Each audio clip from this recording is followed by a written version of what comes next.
Kejaksaan Agung menetapkan Misha Hasnaini Muin alias Wanita Emas sebagai tersangka baru kasus dugaan penyelewengan penggunaan dana PT Waskita Beton Precast pada tahun 2016 hingga 2020. Emas sendiri adalah kependekan dari Era Masyarakat Sejahtera.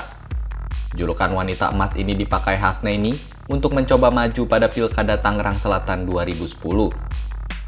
Hasnaini ditetapkan sebagai tersangka bersamaan dengan ex-direktur utama PT WBP Jarod Subana.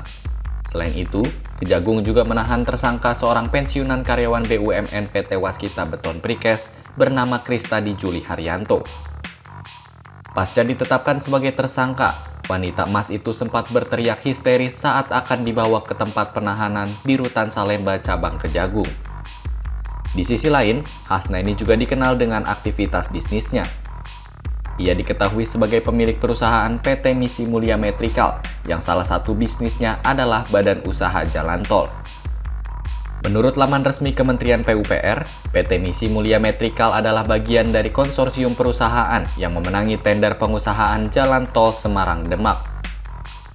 Selain PT Misi Mulia Metrikal, dalam konsorsium itu terdapat 2 BUMN karya, yakni PT Pembangunan Perumahan dan PT Wijaya Karya. Masa konsensi Jalan Tol Semarang-Demak yang terintegrasi dengan pembangunan tanggul laut Kota Semarang adalah selama 35 tahun terhitung sejak 17 Juli 2019. Pembangunan jalan tol dengan nilai investasi sekitar 15,3 triliun rupiah ini ditargetkan akan berlangsung selama 2 tahun.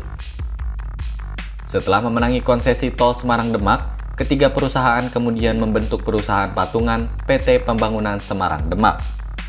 Namun di tengah jalan, PT Misi Mulia Metrikal kemudian melepaskan sahamnya dan dialihkan kepada PT Pembangunan Perumahan. Menurut Keterbukaan Informasi Bursa Efek Indonesia, PT Pembangunan Perumahan telah menerima pengalihan sebanyak 10.000 saham dari PT Misi Mulia Metrikal milik Wanita Emas.